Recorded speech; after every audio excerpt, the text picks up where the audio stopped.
Assalamualaikum warahmatullahi wabarakatuh. Baiklah, pada kesempatan kali ini saya akan menjelaskan pembelajaran kerangka dasar, hakikat, landasan, prinsip, dan struktur kurikulum.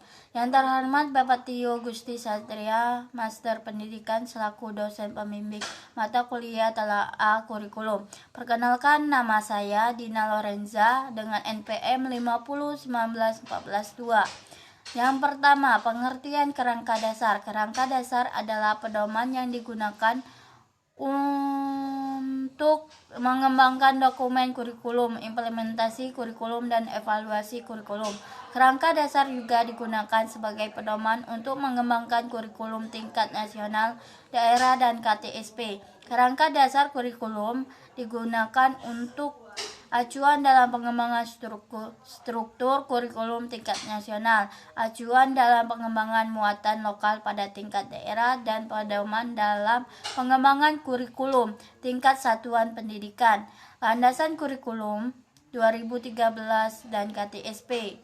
Yang pertama, pengertian landasan kurikulum 2013 dan KTSP dikembangkan berdasarkan ketentuan yuridis yang mewajibkan adanya pengembangan kurikulum baru, landasan filosofis, dan landasan empirik. Landasan yuridis merupakan ketentuan hukum yang dijadikan dasar untuk pengembangan kurikulum dan yang mengharuskan adanya pengembangan kurikulum baru. Landasan filosofis adalah landasan mengarahkan kurikulum kepada manusia, apa yang akan dihasilkan kurikulum. Landasan teoritis memberikan arahan berdasarkan pelaksanaan kurikulum yang sedang berlaku di lapangan.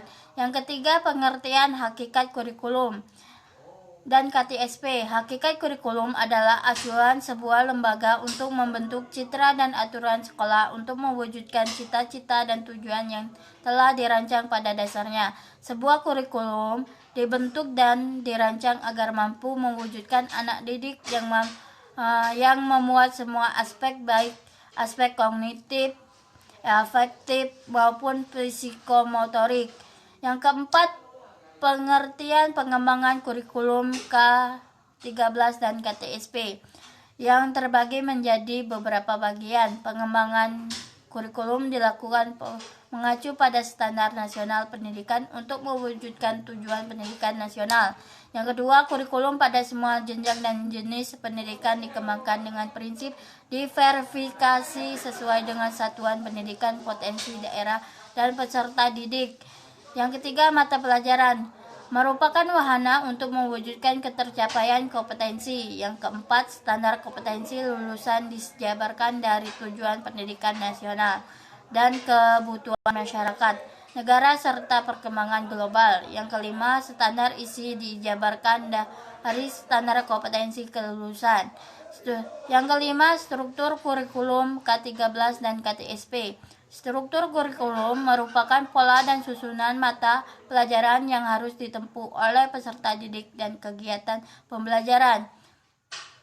Struktur kurikulum tingkat satuan pendidikan pada jenjang pendidikan dasar dan menegak tertuang dalam standar isi yang dikembangkan dari kelompok mata pelajaran sebagai berikut.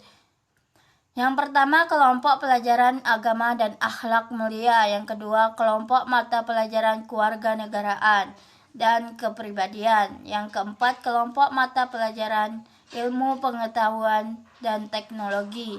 Yang keempat, kelompok mata pelajaran estetika. Yang kelima, kelompok mata pelajaran jasmani, olahraga, dan kesehatan.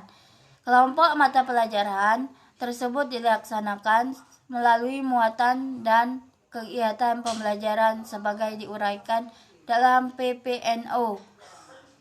Sekian, terima kasih. Assalamualaikum warahmatullahi wabarakatuh.